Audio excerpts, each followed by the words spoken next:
Who's going to start this? Anybody have any questions? What traits do Adam and I share?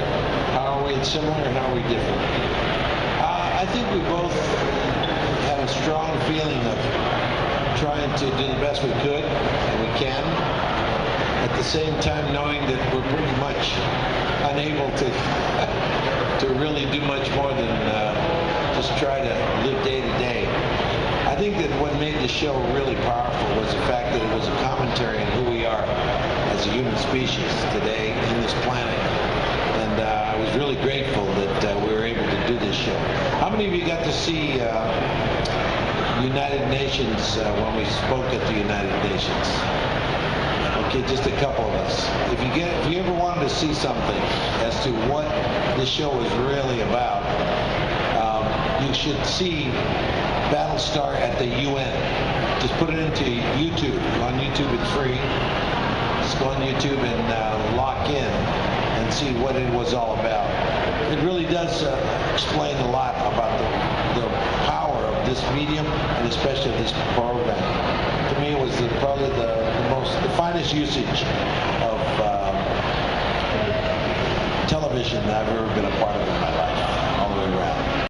The question is, while we were making the show at the very beginning, did we try to do anything that resembled or paid homage to the original 1978 as we were doing it, or did we break away from it? And actually, it was an incredible experience of a reimagining of a program. We kept a lot of it, the fact that there were planets, many planets, 12, and that there were Cylons. But in essence, I think that what we did was we went after the character-driven understanding of the piece to the point of where it stopped being a science fiction show and it started to become a human drama. Like you say, The West Wing, or ER, or NYPD Blue, or Law and Order. Yes, they're in the courtroom. Yes, they're in a precinct. Yes, it's in an emergency room. Yes, it is in the White House. But it really had very little to do with that and more to do with the dramatic structure of the human day-to-day situation. And that's what happened with this. This thing took off. This is the best usage of television I've ever been a part of. Not to say that, other people say, well, we did our show and it was the best usage that I've ever done. And granted, I take that. But there's never been one show, and I said at the very beginning, there's never been one show that's been invited to the United Nations to speak for 3.5 hours on behalf of humanity. And the reason was because of the fact that it dealt with issues that directly affected the planet that we live on today. The most important one being reconciliation. They really spoke a long time. They showed a little clip of the fact that we had been destroyed by our own creation, which were the Cylons. We created them, robots. They came back to haunt us and destroyed humanity. And we had to reconcile with them in order to survive as a human species. Think about it. They destroyed the human species. Then we had to come to terms with forgiving them and them forgiving us for whatever reason they were coming after us. And we had to reconcile our differences in order for both of us to move forward. And it happened, and it did. So when we went to the United Nations, you don't think that the Arab and the Jew have a lot to reconcile over? You don't think that the Irish and the English have a lot to reconcile over? I'm not kidding you. It's something that we have to learn how to do. I mean, we have to learn how to live with each other, or we're not going to make it. And man, I got to tell you, the first time that they showed me the script where they were talking about religion, and that we had the gods, and that the Cylons had one god, I said, oh boy, here we go. Here we go. I'll never forget the day that we had, the scene where, a young woman didn't want to bring the child into this world that we had created. And we had a huge fight over the right to choose, right to life. It was huge. And I mean, the majority of us are pretty liberal with that. We really want women to have their own voice. to have the right to their own body. And, you know, Rosalind really thought that that was what should be understood, because that's the way the law was where she came from.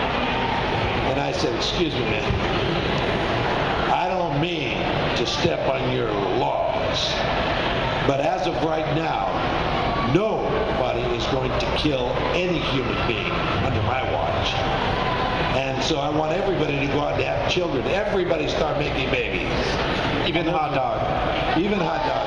And he did. Yeah. Congratulations. Thank you. I didn't have one. I know. How do I feel about the series finale? Man, I wanted this show to go on for another 10 years. You know? I think a lot of us did. I think the only ones who were rushing to the end were the writers going, we're running out of ideas. We gotta roll it up. I want to have an ending. Ron wanted to end it. He wanted to go for it, and I thought that he did a good job, because we couldn't tie all the whole process into a big bow, but I thought that everybody was floored with the fact that we ended up finding this Earth 200,000 years ago. I hope that there's nobody in here that hasn't seen the program. That was a big spoiler. I know we're spoiling the whole 9 yards. But at the same time, I think that, again, it was a very difficult show to wrap up. I don't care what you... And by the way, how many of you saw the whole show all the way to the end? Okay? Okay. For those of you that didn't, here's another spoiler, so you might want to go, okay? But in essence, this is the truth. At the very end of this whole series, the year is 2008. It's Baltar and Six walking down Times Square, and Six says to Baltar, this has happened before, it's going to happen again. And Baltar says, I don't know, I think maybe humanity has learned this time. And then they turn and they walk away, and it goes to black. When it happens, 2008, and it turns to black, put in Blade Runner. Boom! And then you visit 2019, and you see what happens. The Cylons are now replicants. And the world has become even more intense than it was before we had ever seen it before. So there you go. What Ron Moore did at the very end was something that was really very, very optimistic, very, very powerful. And what he said was this. He just said it. At the end, human beings are willing to give up technology, are willing to give up a lot of different things to save and move forward in a different way. So they destroyed all of everything. I mean, I destroyed the Raptor, I destroyed everything. And everybody was willing to go back to square one in hopes that we could create a civilization that wouldn't produce what we're producing today. And that was a big statement that he said, and very few people really tapped on it. They were so, people who enjoyed the ending were so in love with it, they cried, and everybody went nuts. Those that didn't like the ending just dismissed the whole situation. So nobody really brought that out. You're the first person I've talked to about it. How do you like that? And the show's been off for 5 years since we finished it. And but I got to tell you, I thought that what Ron Moore did was masterful. And I think that in the long run, it could be pronounced it's the best work he ever created in his lifetime. It's the best work I've ever done on television, bar none. And I could only hope to ever see something that even gets close, whether I'm in it or not. I hope that we will use television in that manner. It's entertaining. Hey, can you imagine? This was sci-fi, man. It blew the rock off of sci-fi. I mean, this really changed the course, because there was a lot of dramatic artists that, never had done. I was asked to do a few shows in sci-fi. I've only done 2, Blade Runner and this. That's been it. And I've been asked to do others, but I just couldn't get inside of it psychologically. This one completely drove me to the wall. I mean, I've never been able to give thank you, enough to Ron Moore for his creation in all levels. So I appreciate the question, big time. Yes, back there, yes. Colonel Ty was destroyed me. I mean, take a look at the program again. I mean, I couldn't take it. I completely got crushed. You got to remember, I mean, they wrote it, but they had no idea. I had creative control of my character, so I tell you flat out, they weren't ready for where I took it. I became an alcoholic. I was addicted to drugs. I completely lost it, unable to function as a character, and I was the admiral. And it destroyed everybody. I mean, I remember those scenes very well. I mean, when I'm like laying on the ground, thrown up, and I'm just like completely a babbling idiot, and I'm crying, and my son's holding me in his arms, and he goes over to see Ty, and he says, the old man, and he says, where you left him, and he punches him and hits him right across the face. And it really, a lot of us were destroyed. The fight that him and I had, where we finally destroyed the ship, the model that I had been making for my whole life. It cost hundreds of thousands of dollars, and I destroyed it, and I had no idea that it was an expensive piece of prop. But, basically, I really believe that this show, I've never seen a heroic character allowed to go so deeply down into nothing and then rise up again, and he did at the end become what we needed for him to push through and for the humanity to survive. But there was a time there when I never saw Kurt become a babbling idiot, locked on the ground, drunken fool, He was crying all the time. So it was really a testament to the destruction that occurred psychologically when we found out that some of our closest and dearest loved ones were actually robots. They were Cylons. It was devastating. I mean, didn't it get you watching it? I mean, I remember Ty, Michael Hogan. When Michael Hogan, the actor, found out that he was a Cylon, he went nuts. He refused. He said, bullshit. And that's what he did as a character. He refused to believe it. When he finally figured it out, he completely lost it. He was so angry. And he couldn't take it. And Chief Turtle said, what the hell, sure, I'm a Cylon, why not? The hell with it, But it was devastating to me. It drove me to the point of complete, I was rendered useless and wasted on the ground. A complete babbling idiot. So yeah, it had a big impact. Go ahead.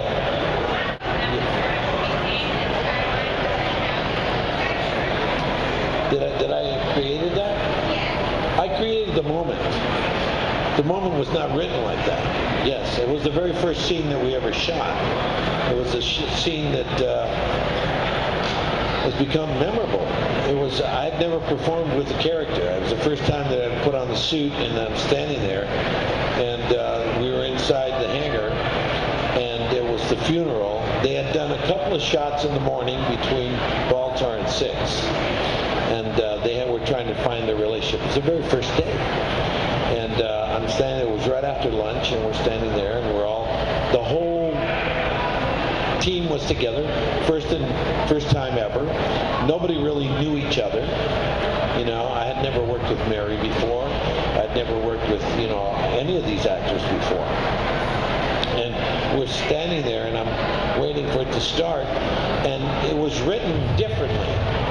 The situation was different. I was supposed to be standing next to the priest that was standing there, and I was supposed to be standing next to her, and I was supposed to go to the podium and then speak from there. And I said to the director, Michael and Reimer, I said, can we try something? And he says, yeah, let's do it. I said, okay. I don't think I would be standing up there. I think that I'd be with everybody. And, so we went to that level, and she said, sure. I said, your cameras are swinging free, correct? Oh, yeah, don't worry. You can do whatever you want. I said, okay, good. And so we started, and I was standing there amongst everybody, as you saw. And then the scene started. She began to say her words. And then when she said, so say we all, no one said anything. No one did anything. We were so depressed, the whole thing. And it gave me an impact of what the feeling was true, because everybody was being very honest. And that's when the moment became evident that what we had to do was to change it. So I did change a few words in the actual speech, and I started walking around the bodies. And then I started walking towards back to the front of everyone. And that's when we said the infamous "So say we all," and it became exactly what you're feeling right now, which is "So say we all." So say we all. So say we all. So say we all. So say we all. You almost got it. The one guy that's sitting there going.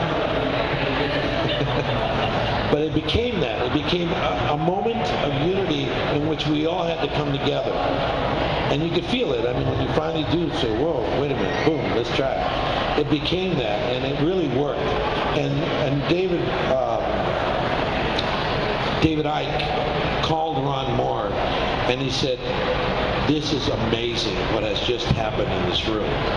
And it was a shot heard around the world because it became one of the most powerful moments. And it was the last scene in the miniseries. It was crazy. So it was a very powerful moment, and it was definitely changed. We changed the moment, and it was needed. And I was grateful that we reached that level on the very first day of understanding the show. That was exactly what happened when we saw 33, the script 33. After a year and a half of waiting to find out if we were going to do the show, we ended up finding out that the very first episode we were going to do after we started was 33. And when I read it, I said, holy mackerel, this guy is nuts. I mean, it was incredible. I went out and I went to the university, and I got the chief psychiatrist, head of the psychology department at the university, to come and express to us what sleep deprivation would do to people. So we brought him in there, and he tuned up everybody. As you notice, that was very, very effective, what was happening. Because we hadn't slept. We were only sleeping. When the show starts, very first episode, it was 5 days of being chased by the Cylons every 33 minutes. And I said, what would happen to the mind in that situation? He goes, well, you guys would be completely, almost on the verge of complete, You could do it because you were getting approximately 10 to 15 minutes of sleep if you slept in between every 33 minutes. Then you could get up and try to fight and try to take the incredible amount of tension and pressure that was being done. But it was a brilliant piece of work. To this day, it's the best episode I think we ever did. And it just shot the show right into Nirvana. It was like all over. Then we did Water, and I said, boy, these guys are too much. Where are we going? And it was very honest. I really appreciated the true honesty of the situation. And I think, there was times when we lost it in the first year, but the second year it became very strong. By the third year, forget it. For third, fourth, and fifth year, we were just like, we were gone. These kids were taking off. I remember when he joined the show, because, he's my son. And he's a masterful actor. He's studied it and mastered it. And, he doesn't consider himself that way, but, he's very strong. But he had to go on and try for the role. And, he got it. And when these characters started to arrive, and they became so honest to the moment, if you remember, they were thrown in. How did you feel being thrown in at the very beginning inside? I remember the first thing you did. It was very intimidating. All these guys have been working together for the past year, and coming onto the show, even though it's my dad, you're still a little, intimidated. And but you train and you study and you prepare as best you can. And, I thought we all did a great job. We were all kind of supportive of each other coming onto the show. So, what were the characters that arise that with you came about? Kat and I forget the other kid who, what's his name, who passed away early on, Asian kid. But yeah, there's a few of us, and most of us made it. No, only you. He's the only one that made it at the end. Well, yeah, to the end. The only fighter pilot.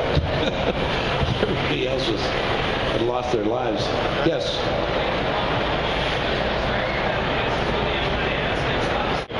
The two of you didn't have a whole lot of screen time together in 4 seasons, I noticed. I mean, you had a few interactions, but I didn't know, was that because you're obviously related, but your characters are not related? You have another actor playing your son in there. Was that a conscious effort in the cast and crews to not have, like, cluttered associations?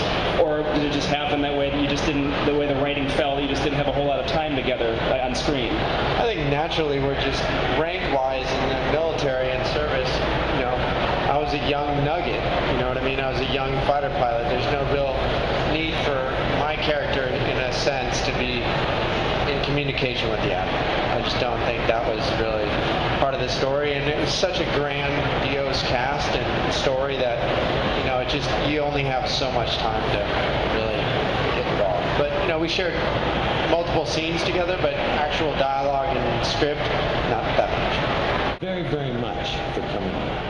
Thank you very much for being a part of my existence and helping me, all right?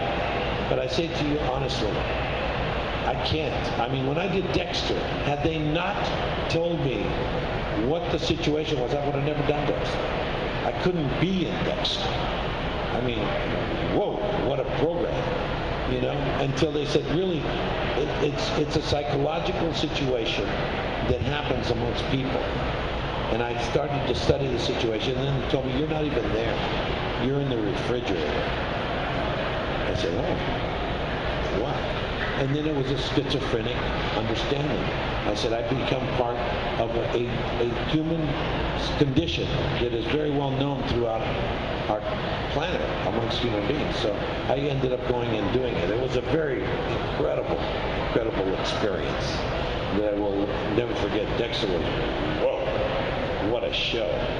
Because I hadn't really watched it. And so when they showed me the episodes and I started to get inside of it, I said, holy mackerel, this is real sick. I mean, a psychopath serial killer that goes around killing serial killers. Holy mackerel. Who thought this one up? About all the spin-offs like Caprica and all that stuff that comes after the show. Because, there's still talks of doing even more stuff. So I was just curious if you guys saw that. I saw a bit of Caprica, and I enjoyed the show. But yeah, spin-offs in, I think, any art form are, that's tough. It's really difficult, especially if the first was pretty successful. I think they, it wasn't that they were lucky that this Battlestar worked. I think Ron Moore knew exactly what he was doing and very well understanding of what he was getting into. So it worked.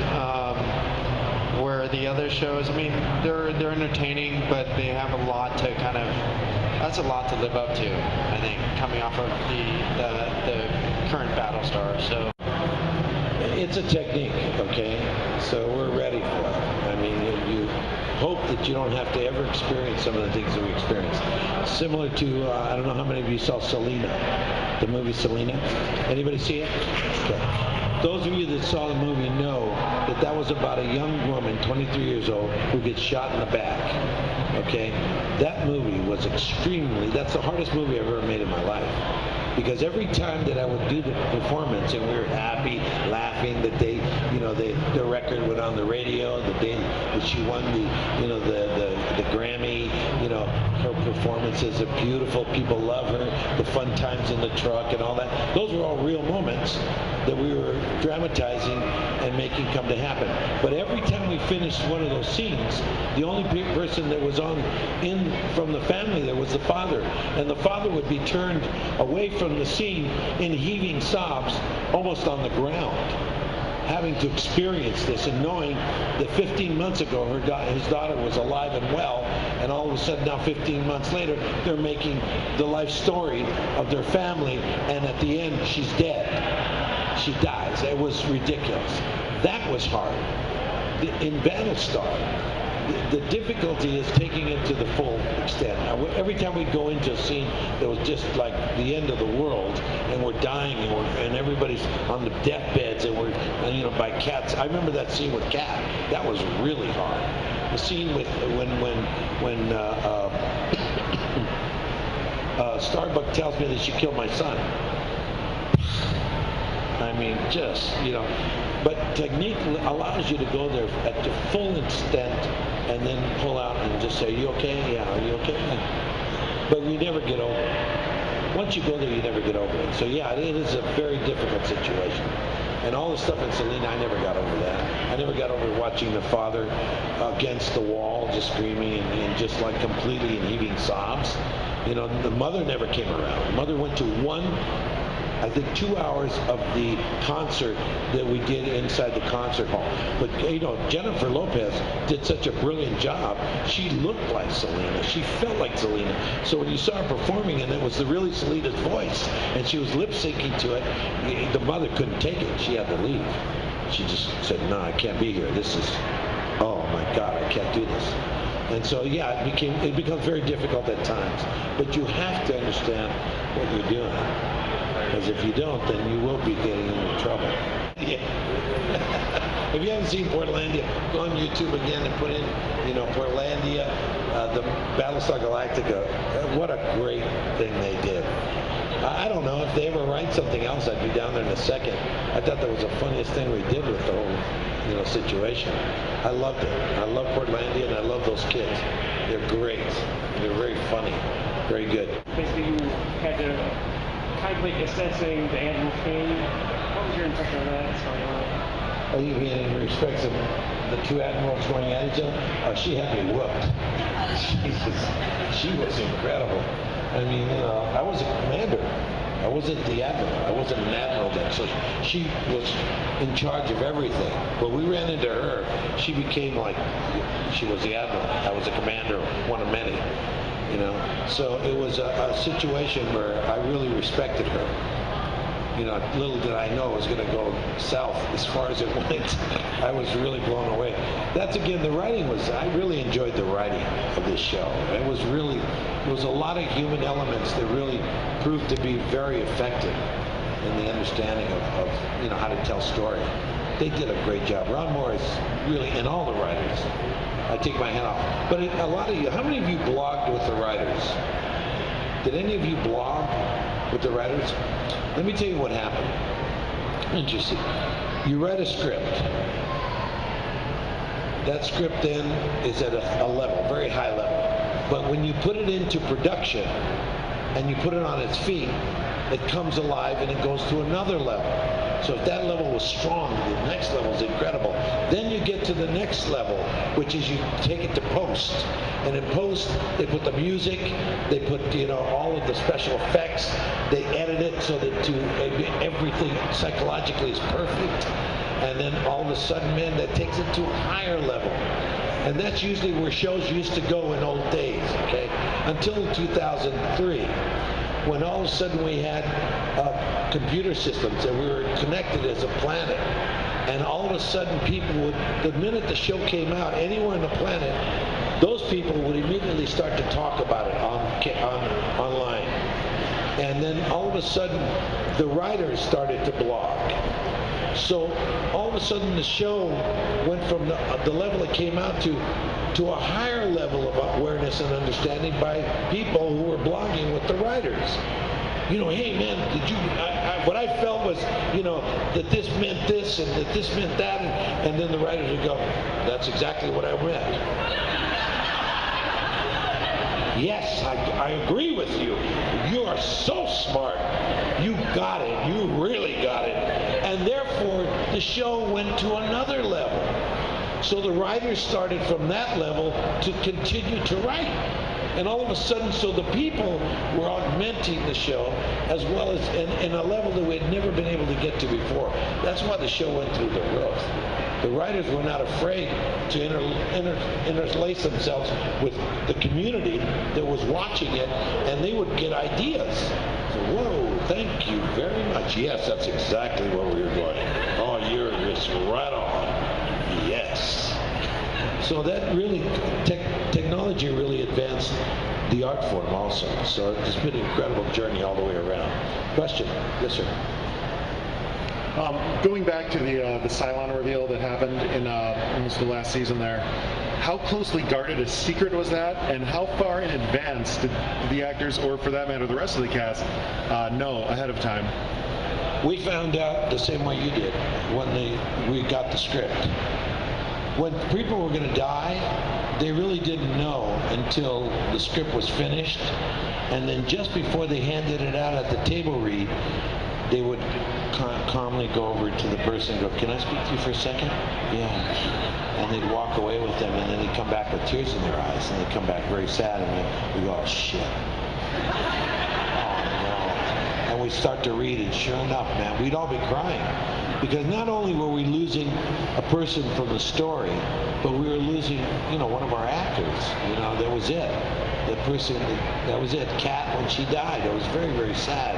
When Ellen died, no one knew that she was the fifth Cylon.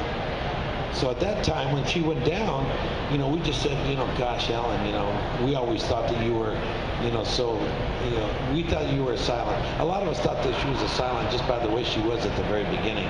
But then soon it became, no, she wasn't. And then when Ty had to put her to sleep and kill her, it was amazingly difficult to take.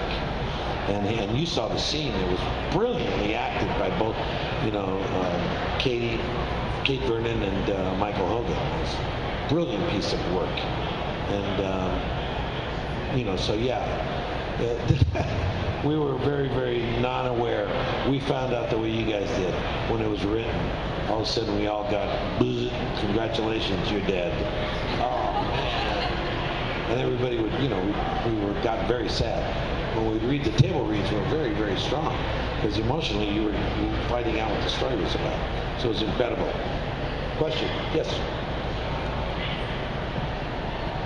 Well, you talked a little bit earlier about Adama's spiral, but were there any choices that either of your characters made that you read the script and you were like, oh no, how could you do that? Yeah, mine would probably be the pregnancy, and my relationship, it was pretty shocking. I was not ready for it. I didn't see it coming at all. I never flirted with Callie ever. You never saw us flirting together. It was like, huh? And so yeah, that was kind of awkward to me. I would have liked to have known, maybe. You know what I mean? Just personally as an actor, like and then all of a sudden I had a kid, and I guess that happens in real life too, doesn't it? I may have a kid somewhere that I don't really know of. And so yeah, it was passed on to me, and I just had to make a choice that was my reality. And how was I going to deal with that now? And I was talking earlier and explaining kind of my most memorable time on set, and that was probably my last day on set, which was when I was leaving the ship with my now child, and the mother is now gone, and I was apparently in love with her, and then I was saying goodbye to the admiral, and then I was saying goodbye to this cast as well, and that was really sad day, in so many levels, and that's kind of the beautiful thing about this art is you can kind of utilize what's going on in life in the scene and incorporate that and just use that to propel the scene a little bit further. And if you're any good or just understand that, you can kind of use that to your benefit and share that with the audience and all that stuff. So, yeah. Curveballs all the time, and you just had to deal with them.